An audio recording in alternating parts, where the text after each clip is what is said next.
Como é feito o diagnóstico laboratorial da Covid-19? Nós sabemos que o causador dessa doença é o SARS-CoV-2. Portanto, nós temos que detectar o SARS-CoV-2 no indivíduo. E quais são os exames responsáveis por essa detecção? Para responder essa pergunta, eu vou usar esse artigo de revisão submetido para Journal of Infectious Control de uma série de pesquisadores brasileiros que se intitula Testes Sorológicos para Covid-19, Interpretação e Aplicações Práticas. Um artigo muito interessante. Se você quiser ler ele, é só clicar no descritivo do vídeo que o link está aí para você acessar. Nesse artigo tem uma figura muito bonita que mostra os dois principais exames para o diagnóstico laboratorial da Covid-19, que são o PCR em tempo real e a sorologia para IgM e IgG. Como eu falei, o diagnóstico da Covid-19 se baseia na presença do SARS-CoV-2 na circulação do indivíduo. Pode-se buscar anticorpos, como pode-se buscar a presença do material genético do vírus no indivíduo. Esse material genético ele é detectado pela técnica RT-PCR, ou PCR de transcriptase reversa. Como funciona isso? O material genético do vírus é composto de RNA. A técnica de PCR consiste em amplificar, ou seja, tirar várias cópias de um segmento de DNA.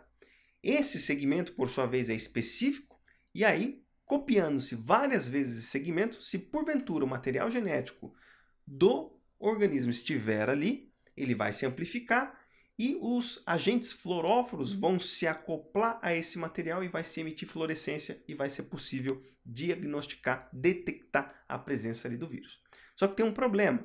O vírus não é DNA, o vírus é RNA. Para tanto, é necessário um tratamento prévio e se produzir um DNA clone a partir desse RNA. Por isso que se chama PCR transcriptase reversa. Se faz uma transcrição reversa desse RNA do vírus para se produzir um cDNA, ou seja, um DNA clone, para que a partir desse DNA clone se isole um fragmento, utilizando primers específicos, para se amplificar essa região e detectar o vírus.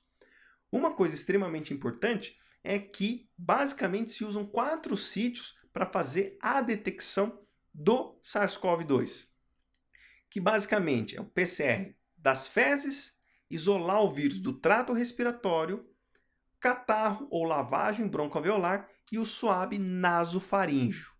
Os dois que contêm o maior título de vírus são a lavagem broncoalveolar e o suave nasofaríngeo, porque é onde o vírus está mais presente. Só que tem um ponto importante. Essa técnica, por mais sensível e precisa que ela é, ainda assim existe a necessidade de um certo título viral para que se faça o diagnóstico. Normalmente o diagnóstico ele não é feito com indivíduos pré-sintomáticos.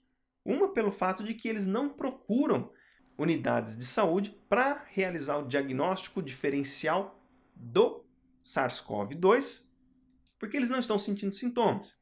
E mesmo se não estivesse sentindo em condições muito iniciais, pode ser que o exame dê falsos negativos.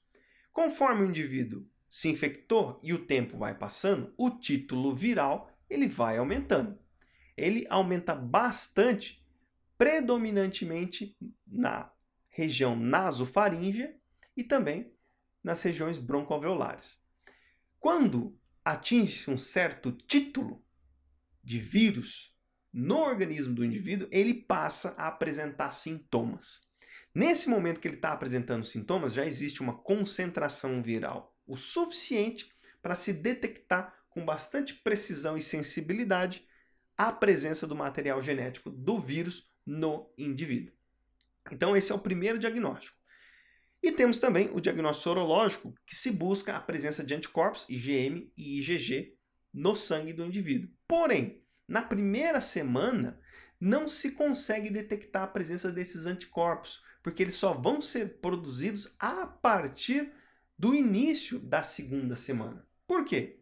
Quando o indivíduo fica infectado com o SARS-CoV-2, esse indivíduo ele vai ter a primeira barreira de combate a esse vírus, que é o sistema imune inato, e conforme o sistema imune inato vai trabalhando, vai emitindo sinais, o sistema imune adaptativo vai se modulando para iniciar a produção de anticorpos. E isso demora um certo tempo, Por isso que os testes sorológicos, principalmente aqueles feitos em farmácia, normalmente podem dar falsos negativos para indivíduos que estão num quadro muito recente da infecção pelo coronavírus. Então a recomendação é: fez o teste sorológico, depois de 14 dias, repete o teste. Se não houver a presença de nenhum anticorpo, significa que o indivíduo não estava infectado. Bom, então, nas condições iniciais, se faz o diagnóstico por RT-PCR.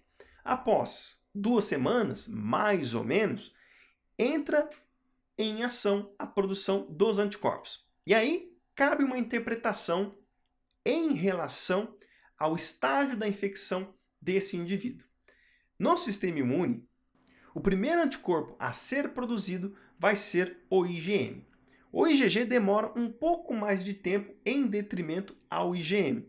Portanto, no teste sorológico, se porventura houve a detecção do IgM, mas não houve a detecção do IgG, isso significa que a infecção ainda está em curso e provavelmente o indivíduo vai conseguir também detectar a presença do material genético do vírus por PCR em tempo real. Conforme a infecção vai avançando, a produção de IgG também começa a ser aumentada.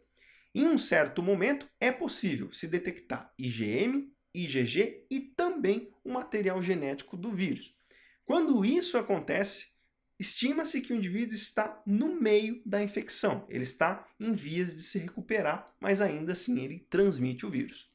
Quando o indivíduo se recupera totalmente, o título de IgM cai drasticamente, porém o título de IgG se mantém e não há mais como se detectar a presença do material genético do vírus no organismo do indivíduo. Logo, quando o indivíduo apresenta PCR em tempo real negativo, IgM negativo e IgG positivo, significa que ele já passou pela infecção e já se recuperou. Isso para a maioria dos indivíduos. Pode acontecer de indivíduos que têm sintomas muito leves, não houve uma resposta imune tão intensa para se combater o vírus. Logo, pode ser que ele produza os anticorpos, mas não foi tão intenso assim, e o título desses anticorpos tendem a cair muito mais rápido do que indivíduos que, por exemplo, tiveram uma infecção um pouco mais intensa. Ainda não se sabe muito bem quanto tempo esses anticorpos vão permanecer no corpo do indivíduo, essas IgGs, mas estima-se que na vacinação com reforços pode ser que se amplie o teor desses anticorpos e aí o indivíduo fique imunizado. Mas por uma questão de infecção, quando se termina a infecção, para a maior parte dos casos, tem-se PCR negativo, IgM negativo e IgG positivo.